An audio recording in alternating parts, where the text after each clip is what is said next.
ಬೆಳ್ತಂಗಡಿಯಲ್ಲಿ 82 lakh ರೂಪಾಯಿಯಲ್ಲಿ oxygen ಘಟಕಕ್ಕೆ ಜಿಲ್ಲಾ ಉಸ್ತುವಾರಿ ಸಚಿವ ಶ್ರೀನಿವಾಸ್ ಪೂಜಾರಿ ಹಾಗೂ ಲೋಕಸಭಾ ಸದಸ್ಯ ನಳಿನ್ ಕುಮಾರ್ ಕಟೀಲ್ ಅವರು ಶಿಲಾನ್ಯಾಸವನ್ನು ನೆರವೇರಿಸಿದರು।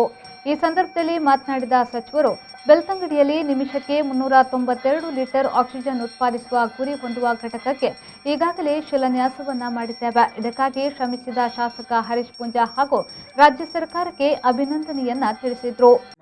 ಆಸ್ಪತ್ರೆಗಳಿಗೆ ಆಕ್ಸಿಜನ್ ಘಟಕ ಮಾಡುವಂಥ ಒಂದು ಯೋಜನೆ ರಾಜ್ಯ ಸರ್ಕಾರದಿಂದ 30 ಆಸ್ಪತ್ರೆಗಳಿಗೆ 10 ಆಸ್ಪತ್ರೆಗಳಿಗೆ 500 ನಿಮಿಷಕ್ಕೆ 500 ಲೀಟರ್ ಆಕ್ಸಿಜನ್ ಉತ್ಪಾದನೆ ಘಟಕಗಳನ್ನು ಪ್ರಾರಂಭ ಮಾಡ್ತಾ ಇದ್ದೇವೆ।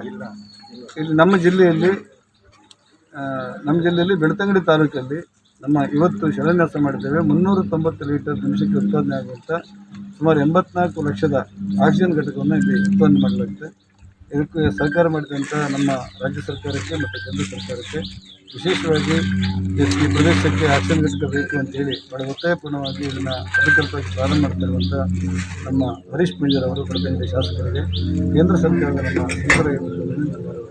ನಾನು ಅಭಿನಂದನೆ ಹೇಳ್ತೇನೆ। ಇಡೀ ಜಿಲ್ಲೆಯಲ್ಲಿರುವಂಥ ಆಕ್ಸಿಜನ್ ಕೊರತೆಯನ್ನು ನಿಲ್ಲಿಸಲಿಕ್ಕೆ ಇದು ಸಹಾಯ ಆಗುತ್ತೆ ಅಂತ ಇನ್ನೊಂದು ವಿಶ್ವಾಸ ನನಗಿದೆ।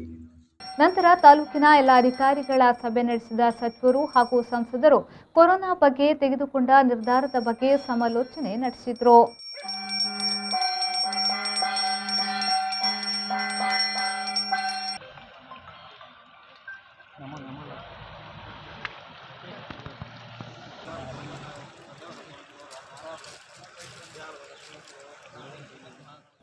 ಸತೀಶ್, ವಿ4 ನ್ಯೂಸ್, ಬೆಳ್ತಂಗಡಿ।